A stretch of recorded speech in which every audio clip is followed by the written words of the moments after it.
Welcome to a mini review of the Stew Special fully functioning steering wheel. It's a Mount Me M steering wheel on a B&G quick release kit with Blinkstop 8-channel relays, the freewheel system, a 3D printed plate specifically because this is a small 250mm wheel and none of the standard plates fit that. So it's got six buttons on the plate and then game controller paddles on the back for indicators, all wired up, and the relay, the wireless box fixed on the back there. So easy push fit on there. Release is a little bit fiddly because of all the wiring I needed to put in there, but still quite doable. So, isolator on. I've changed all my switches as part of this project. So, hazards, side lights,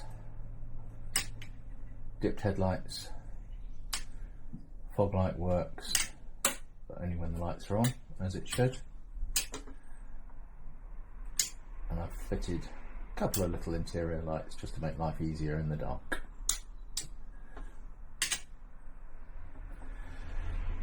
So with the ignition on, I've got manual override on the fan, the telltale, that also comes on when the fan operates automatically.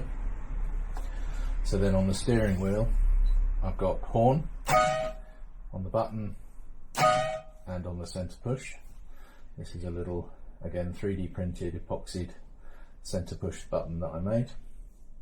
We've got flash,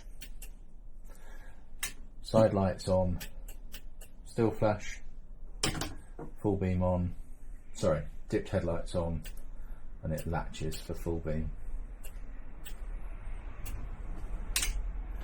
The dash, as you can see, is not fully fixed back in place yet. I've got some wiring to sort out, but we're getting there.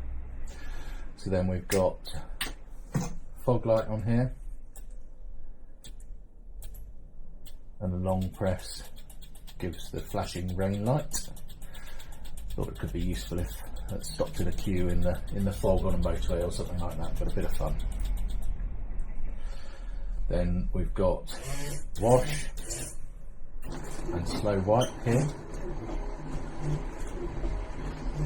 Actually, if you then flick this up on the dash switches, you get fast wipe. Turn it off there and it carries on because it's being driven from the wheel.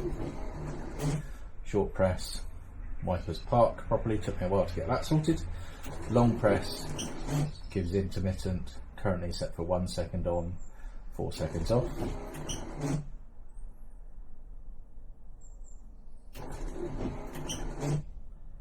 Long press cancels that.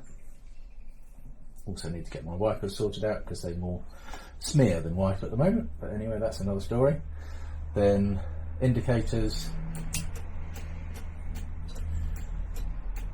there's a trigger wire on the brake, so if I keep my foot on the brake they'll carry on indefinitely. As soon as I release the brake they carry on for another 7 seconds and then cancel. If I do the right, I've got the foot off the brake, so this will carry on for 15 seconds and then we'll auto cancel, stop me driving along with my indicators on, as has been a habit of mine. And then we've got hazards, which is a double pull on the paddles. They carry on indefinitely and the telltale comes on here regardless of whether you do it on the switch or the hazards. So that's the same with everything. The lights function regardless of switch or wheel, and then it's a press of one of the paddles to cancel the hazards. So all I need to do is avoid trying to change gear with the paddles because it is rather addictive flicking these things. And then finally we've got start. Start used to be on the switch here. and I used to use a crook lock on the steering wheel, but I've removed it from here. There's an interlock on the brake, so if I've not pressed the brake, you can just hear the relay on the freewheel box clicking, but nothing happens. If I press the brake, actually I'll switch feet so I can use the accelerator.